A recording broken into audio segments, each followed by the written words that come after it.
This morning, as vehicular traffic approached mile 37 on the Philip Goldson Highway in Rhaburn Ridge Village, an extensively damaged blue Toyota Prado SUV could be seen off the right-hand side of the road when traveling to Orange Walk. Several yards away was an Albion passenger bus parked on the shoulder of the highway and a green Toyota RAV4 with damages to its rear in the bushes in a ditch, while police officers were processing the scene. Lorena Vasquez says she had just arrived home and heard the sound of the collision and ran out to the shocking scene. I came outside when I saw a vehicle was turned over, and then I came closer to the vehicle and I saw that it was John Briceño coming out of the vehicle along with his driver. I saw he had an injury in his head and he was bleeding a lot. That's what I can tell.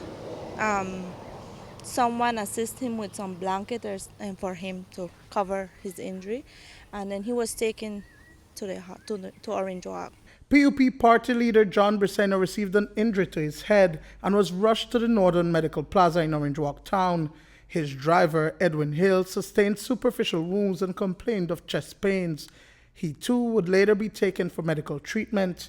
Both Briceño and Hill are stable, and Chief of Staff Stuart Leslie told the media this afternoon about their prognosis. The party leader has received a cut to the head. He had to have stitches in his head. We're running all the tests right now. Dr. Marco Tulio Mendes, who is the surgeon and the doctor in charge, has told me that the party leader should have a full recovery. So that's the best news we heard so far, and that what they have seen from all the tests shows that there's nothing major or anything. He will have stiffness, he has some bruises and so on, but those are things that they can deal with. With respect to his driver, Mr. Hill received some injuries to his chest and so on from the steering wheel, but again, they're saying that everything looks clear.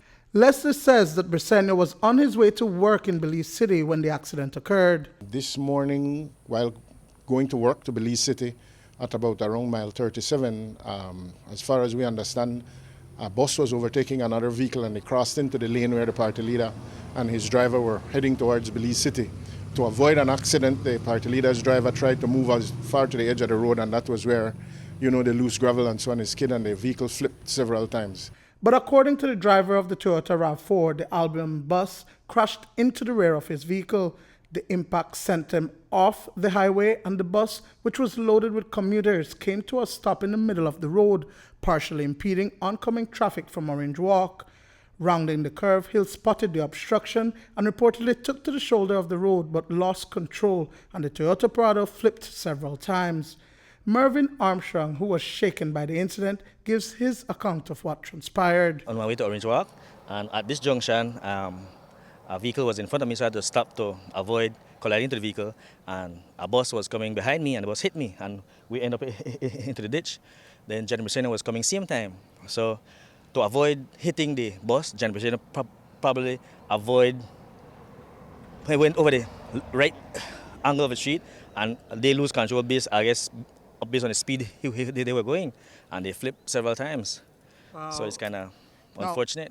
Now the damages to your vehicle? Behind my vehicle is totally damaged. The back is total. Armstrong only received a small cut wound to one of his arms, while no one on the passenger bus was injured. After the scene was processed, all three vehicles were removed and transported to the Ladyville police station, where statements were taken from Armstrong and the driver of the Albion bus. Duane, Moody for News 5.